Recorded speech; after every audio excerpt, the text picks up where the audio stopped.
आज हम पंजाब को समझने की कोशिश करेंगे। देखिए, ये सिर्फ एक ज्योग्राफिकल स्टेट नहीं है, बल्कि हजारों सालों से एक ऐसा मैदान रहा है जहां बड़े बड़े साम्राज्यों का जन्म हुआ, उनका टकराव हुआ और दुनिया का इतिहास बदला। तो चलिए इस डीप डाइव में शुरुआत करते हैं। अब किसी भी जगह को समझने का सबसे अच्छा तरीका क्या होता है? उसके नाम को समझना, राइट? पंजाब शब्द दरअसल फारसी भाषा से आया है। फारसी में पंज का मतलब होता है पांच और आब का मतलब है पानी, यानी पांच पानियों की भूमि। ये पांच नदियां हैं: झेलम, चिनाब, रावी, सतलज और ब्यास। इन्हीं पांच नदियों ने यहां की मिट्टी को इतना उपजाऊ बनाया कि पूरी दुनिया के विजेता इसकी तरफ खींचे चले आए। इस विशाल और लंबे इतिहास को आसानी से समझने के लिए हमने इस पूरे सफर को 5 मुख्य हिस्सों में बांटा है। पहला, 5 नदियां। दूसरा, प्राचीन साम्राज्यों का टकराव। तीसरा, मध्यकालीन चौराहा। चौथा, सिखों का उदय। और आखिरी, उपनिवेशवाद और विभाजन। तो बिना देरी किए चलिए अपने पहले भाग की तरफ बढ़ते हैं। 5 नदियां यानी सभ्यता की शुरुआत। आप जरा इस टाइमलाइन पर गौर कीजिए। हम सच में कितने पुराने इतिहास की बात कर रहे हैं। इन्हीं 5 नदियों के आसपास मानवता ने अपने शुरुआती बसेरे बनाए। 7,74,000 ईसा पूर्व में यहाँ सोनियन कल्चर था, जहाँ पत्थरों के औजार बनाए जाते थे। फिर लगभग 3300 ईसा पूर्व में मशहूर इंडस वैली या सिंधु घाटी सभ्यता का उदय हुआ। और आगे चलकर 1500 ईसा पूर्व तक आते आते वैदिक काल की शुरुआत हुई, जहाँ प्राचीन वैदिक ग्रंथों की रचना हुई। यानी शुरुआत से ही ये जगह एक्शन के सेंटर में थी। ब्रॉन्ज एज तक आते आते ना ये सभ्यता कमाल के लेवल पर पहुंच चुकी थी। हड़प्पा और मोहेंजोदारो जैसे शहरों को ही ले लीजिए, वहां लगभग 30,000 से 60,000 लोग रहते थे और उनकी अर्बन प्लानिंग एकदम शानदार। पक्की ईंटों के घर, वेल प्लान्ड रोड्स और पानी की निकासी का ऐसा ड्रेनेज सिस्टम जो आज के जमाने को भी टक्कर दे दे। लेकिन खैर, वक्त के साथ इस पूरे क्षेत्र में पानी की कमी होने लगी, क्लाइमेट चेंज हुआ और इन लोगों को पूरब की तरफ जाना पड़ा। धीरे धीरे ये महान सभ्यता धुंधली पड़ गई। अब आते हैं अपने दूसरे भाग पर, प्राचीन साम्राज्यों का टकराव, या यूं कहें कि चौराहे पर विजेताओं की भीड़। देखिए, मिट्टी उपजाऊ थी और रास्ता सबकॉन्टिनेंट का गेटवे था। नतीजा, हर बड़ा एम्पायर यहां कब्जा करना चाहता था और सत्ता यहां ऐसे बदलती थी जैसे हवा का रुख। 518 ईसा पूर्व में अचामेनिद साम्राज्य ने यहां कब्जा किया। फिर 326 ईसा पूर्व में सिकंदर यानी अलेक्जेंडर द ग्रेट यहां आधम का। कुछ ही सालों बाद 316 ईसा पूर्व में यह मौर्यन साम्राज्य का मेन हिस्सा बन गया और लगभग 200 ईसा पूर्व में इंडो ग्रीक राज्य स्थापित हुआ। लिटरली हर नया योद्धा अपनी किस्मत यहीं आजमाने आता था। यहाँ के टकराव और वीरता का एक बहुत मशहूर किस्सा है झेलम नदी के किनारे का। बैटल ऑफ हाइडास्पिस में किंग पोरस और अलेक्जेंडर आमने सामने थे। जब युद्ध में पोरस घायल हुए और उन्हें बंदी बनाया गया तो अलेक्जेंडर ने उनसे पूछा, तुम्हारे साथ कैसा व्यवहार किया जाना चाहिए? पोरस ने आंखों में आंखें डालकर जवाब दिया, वैसा ही जैसा एक राजा दूसरे राजा के साथ करता है। सोचिए कितनी हिम्मत थी इसमें। अलेक्जेंडर इस वीरता से इतना प्रभावित हुआ कि उसने पोरस को उनका राज्य वापस सौंप दिया। सिकंदर के जाने के बाद एक बिल्कुल नए साम्राज्य की नींव पड़ रही थी और इसमें टैक्सिला की बहुत बड़ी भूमिका थी, जो उस वक्त एक बहुत बड़ा यूनिवर्सिटी टाउन था। यही वो जगह थी जहां चंद्रगुप्त मौर्य ने पढ़ाई की और बाद में चलकर मौर्यन एम्पायर खड़ा किया। टैक्सिला आगे चलकर इस विशाल उत्तर पश्चिमी साम्राज्य की प्रांतीय राजधानी भी बन गया। एक सीखने की जगह से शासन का केंद्र बनने का यह सफर सच में दिलचस्प है। मौर्यन साम्राज्य के पतन के बाद एक नया फ्यूजन दौर शुरू हुआ, इंडो ग्रीक काल। 200 ईसा पूर्व के आसपास ग्रीको बैक्टीरियन राजाओं ने इसकी नींव रखी और सगाला को अपनी राजधानी बनाया, जिसे आज हम सियालकोट कहते हैं। इन राजाओं ने कमाल का काम किया। उन्होंने ग्रीक और भारतीय भाषाओं और सिंबल्स को मिलाकर नए सिक्के ढलवाए और इसका सबसे बड़ा असर क्या हुआ? ग्रेको बुद्धिस्ट आर्ट का उदय, एक ऐसा कल्चरल फ्यूजन जो सदियों तक इस क्षेत्र की पहचान बन गया। चलिए अब सफर को आगे बढ़ाते हैं तीसरे भाग की तरफ, मध्यकालीन चौराहा, जहां नए धर्मों का आगमन हुआ और महान राजवंश बने। इस दौर में पंजाब ने सत्ता के और भी तेजी से बदलते हुए रूप देखे।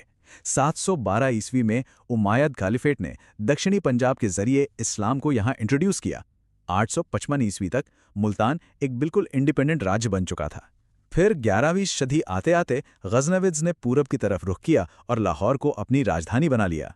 इसके बाद आई दिल्ली सल्तनत, जिसने लगातार होने वाले मंगोल आक्रमणों का डटकर सामना किया।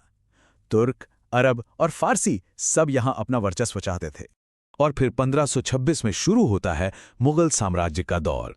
मुगलों ने क्या किया, उन्होंने इस पूरे क्षेत्र को एकजुट किया और दो बड़े सूबों में बांट दिया, लाहौर और मुल्तान। इस वक्त लाहौर पूरी दुनिया के सबसे बड़े और समृद्ध शहरों में से एक बन चुका था। मुगलों ने यहाँ ऐसी ऐसी आर्किटेक्चरल मार्वल्स बनाई जो आज भी खड़ी हैं। बादशाही मॉस्क देख लीजिए, खूबसूरत शालीमार गार्डन्स और जहांगीर का मकबरा, ये सब उस दौर के पैसे और स्थिरता की गवाही देते हैं।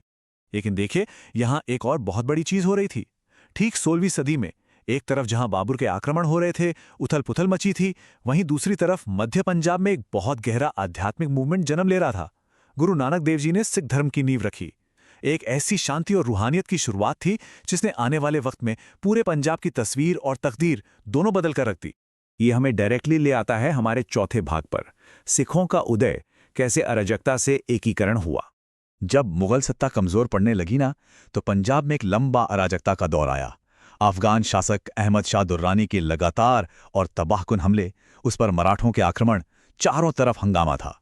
लेकिन किस्मत देखिए, इस छोटे माहौल और तबाही के ठीक बाद ही मिट्टी से उठकर एक बेहद मजबूत और एकजुट सिख एम्पायर सामने आया।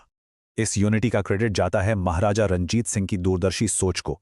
1799 में उन्होंने लाहौर पर कब्जा किया और पूरे बिखरे हुए पंजाब को एक धागे में पिरो दिया। 1809 में ब्रिटिश ईस्ट इंडिया कंपनी के साथ अमृतसर की फेमस ट्रीटी हुई, जिसने सतलज नदी तक उनके पावर को सॉलिडिफाई किया।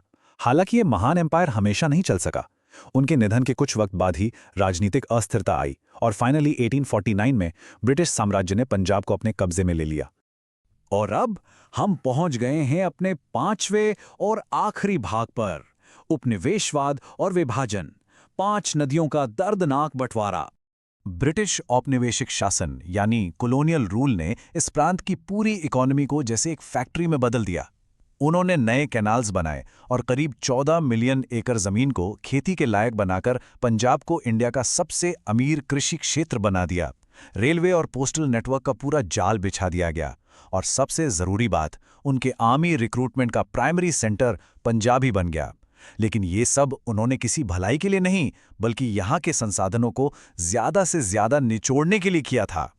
लेकिन इस सिस्टम के खिलाफ जनता में भारी गुस्सा पनप रहा था, जो आखिरकार 1919 के जलियांवाला बाग हत्याकांड में सामने आया। ब्रिटिश सैनिकों ने शांतिपूर्व जमा हुए निर्दोष लोगों की भीड़ पर अंधाधुंध गोलियां चला दी। ये घटना सिर्फ पंजाब नहीं, बल्कि पूरे देश के लिए टर्निंग पॉइंट थी। इसने स्वतंत्रता संग्राम को ऐसी रफ्तार और दिशा दी जिसे फिर रोका नहीं जा सका। जब आखिरकार 1947 में आज़ादी मिली, तो उसके साथ पार्टीशन का एक ऐसा घाव मिला जो आज तक ताज़ा है। जो प्रांत सदियों से कल्चरली एक था, उसे धर्म के आधार पर खींची गई लकीरों ने बेरहमी से काट दिया। पश्चिमी पंजाब पाकिस्तान का हिस्सा बना, जहां ज्यादातर मुस्लिम आबादी रह गई, जबकि पूर्वी पंजाब भारत के हिस्से आया, जहां ज्यादा हिंदू और सिख आबादी थी। ये सिर्फ जमीन का नहीं, दिलों का बंटवारा था। इस ह्यूमन ट्रेजेडी का स्केल क्या था? आप इस एक नंबर को देखिए, 100%। ये कोई एग्जैजरेशन नहीं है। 1951 का सेंसस आते आते पश्चिमी पंजाब की आबादी लगभग 100% एक्सक्लूसिवली मुसलमान हो चुकी थी। डेमोग्राफीज का इतनी तेजी से और इतने बड़े पैमाने पर बदलना विश्व इतिहास का सबसे बड़ा और सबसे दर्दनाक पलायन था। आज़ादी और विभाजन के सदमे के बाद भी हालात पूरी तरह शांत नहीं हुए थे। पोस्ट इंडिपेंडेंस पीरियड में भी पंजाब ने कई बदलाव देखे, जैसे कि भाषा के आधार पर पुनर्गठन, जिसे पंजाबी सूबा मूवमेंट कहा गया, और इसने हरियाणा और हिमाचल प्रदेश को अलग किया। इसके आगे 1970 के दशक में हमने खालिस्तान मूवमेंट का उदय देखा। इस दौरान हुए मिलिटेंसी और ऑपरेशन ब्लू स्टार के चलते बहुत से आम नागरिकों और सुरक्षा बलों को एक बेहद भारी कीमत चुकानी पड़ी थी। तो अपने इस पूरे सफर के बाद एक बहुत बड़ा और गहरा सवाल हमारे सामने आता है, क्या किसी भी उपमहाद्वीप का हमेशा एक प्रवेश द्वार, एक गेटवे बने रहना उस क्षेत्र को हमेशा के लिए इतना लचीला और ताकतवर बना देता है?